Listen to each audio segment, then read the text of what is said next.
Et l'eau qui en sort, c'est une eau connectée à la grâce et connectée à l'amour. La grâce, c'est la capacité de vivre la gratitude pour ce qui est. Quand on dit rendre grâce, c'est finalement remercier. Et remercier, c'est être capable de reconnaître avec gratitude et amour que la vie nous traite de manière parfaite et de manière aimante.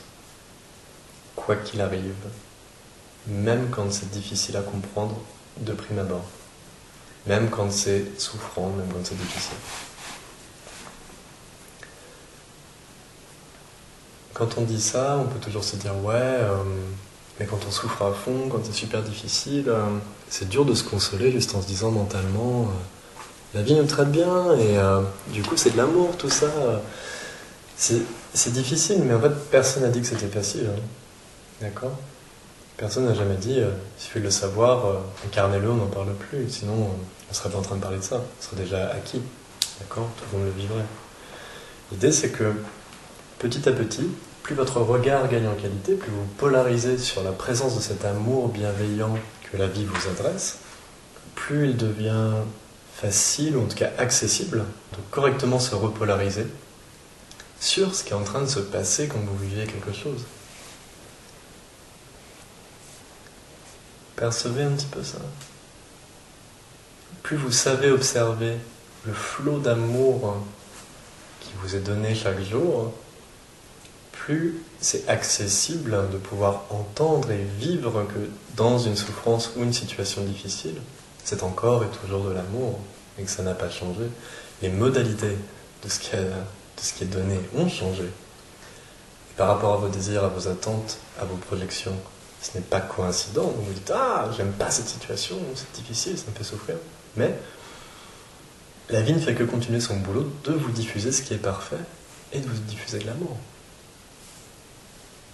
Et ça, c'est très très très important de petit à petit intégrer cette idée-là.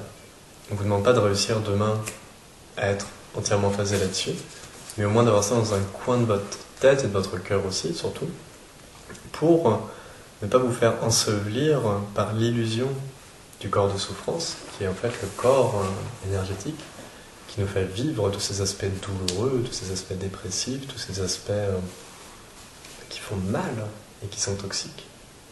Et ça, pour s'extraire de cette illusion, il faut nourrir l'énergie d'amour. Et il faut commencer à la voir, cette énergie d'amour. Il n'y a que ça qui vous en fera sortir. Si vous commencez à vous dire « Ouais, le corps de souffrance, ma tête m'a fait comprendre que ça n'existait pas. Alors de toute manière, je ne vais plus souffrir. » Ça ne marche pas. Ça ne marche pas. Il faut encore et encore et encore remettre de l'amour. C'est un petit peu comme une image d'un peintre qui repeint un mur. C'est un mur un peu bizarre. C'est le mur de la vie. Et il essaie de mettre une belle petite peinture toute propre. Puis bizarrement, il a à peine fini de mettre sa couche que derrière le mur retranspire de son ancienne couleur. C'est bon, faut pas abandonner quoi. Au bout de la 300, 500, 28 millième, on sait pas. Au bout d'un certain nombre de couches, ouais, la couleur que vous avez mise, c'est celle qui reste quoi. Mais il y a des bouts de mur qui sont un peu récalcitrants. Et avec amour envers vous-même, il faut replonger dans le pot de peinture et, encore une fois, étaler cette énergie d'amour, installer cette énergie d'amour, même si les 10 fois précédemment, vous n'avez pas réussi et que ça a foiré. Retentez quand même. Ça vaut le coup parce qu'à un moment, ça marche.